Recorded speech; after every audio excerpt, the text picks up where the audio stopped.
harusnya semua tahu ya tentang Esther, atau nama aslinya adalah Hadasa. Esther nama aslinya adalah Hadasa. Nah, Esther ketika dia memiliki satu pangkat yang tinggi, yaitu sebagai ratu pengganti dari Ratu Wasti yang dibuanglah sama Raja Ahasiweros karena kelakuannya sangat buruk. Jadi ini pun akan jadi pelajaran buat semua orang. Kalau sudah mencapai satu posisi tertentu, jaga attitude-nya, jaga perilakunya supaya kita tidak sampai dijatuhin lagi. Hanya karena kita tidak menjaga hati, tidak menjaga attitude. Nah, Esther dalam hidupnya ketika dia sudah menjadi ratu, dia tidak pernah melupakan bangsanya. Dia tidak melupakan bahkan pamannya, Mordekai, yang membesarkan dia. Nggak pernah dicatat kemana orang tuanya Esther. Mungkin meninggal, mungkin ya entah, nggak tahu, nggak dicatat. Tapi yang jelas Esther diasuh oleh pamannya, yaitu Mordekai. Satu ketika Esther sedang jadi ratu, menikmati semua fasilitas, Mordekai datang membawa kabar buruk, yaitu Haman, seorang pejabat kerajaan yang cukup besar lah jabatannya, cukup tinggi jabatannya, merencanakan sebuah pembunuhan besar-besaran, yaitu dia ingin membunuh semua orang Israel yang ada di wilayah kekuasaannya Ahasiweros. Ahasiweros yang tidak tahu apa-apa tentang kejadian ya sebelum-sebelumnya di zaman raja-raja sebelum Israel diperbudak.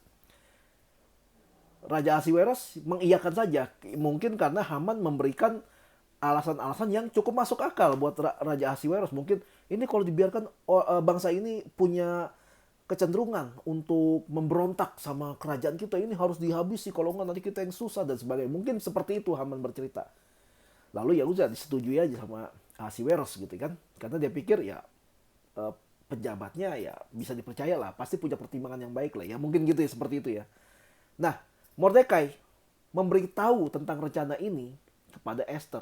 Lalu Mordekai kasih sebuah katakanlah ancaman kepada Esther, bilang gini, jangan kira kamu mentang-mentang udah jadi ratu, kamu bisa bebas dari hukum ini. Karena begitu raja kasih stempel, kasih pengesahan kalau orang Israel boleh dibunuh, kamu juga bakal dibunuh karena kamu orang Israel. Kalau sampai ketahuan, kamu pun akan mati gitu. Dan akhirnya singkat cerita, Esther membuat sebuah rencana, dan rencananya berhasil menjebak Haman, dan Haman akhirnya berbalik, Haman dihukum mati. Kisah ini mengajarkan kita tentang Tuhan memberikan kesempatan pada kita untuk berada di satu titik tertentu, sebuah titik yang cukup tinggi dalam hidup kita, untuk jadi penolong kepada mereka-mereka yang masih ada di bawah kita.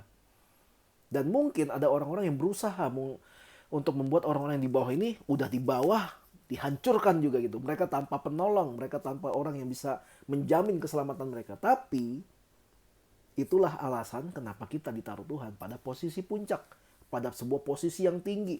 Makanya supaya kita bisa dipakai, atau kita memakai kekuasaan kita karena kita berada di tempat yang tinggi untuk menolong mereka yang ada di bawah. Jadi teman-teman, kalau kalian sekarang ini sedang merasakan berada di puncak-puncaknya, di posisi yang tinggi, yang wah belum pernah terjadi dalam hidup saya ini, posisi saya bisa segini, penghasilan bisa setinggi ini, pencapaian bisa setinggi ini. Coba diintrospeksi diri, tanya Tuhan, Tuhan saya dapetin ini semua untuk apa? Mungkin Tuhan sedang memberikan sebuah rencana yang besar untuk kita, makanya kita ditaruh pada satu posisi yang penting, pada satu posisi yang tinggi. Nah, dan untuk tugas apa?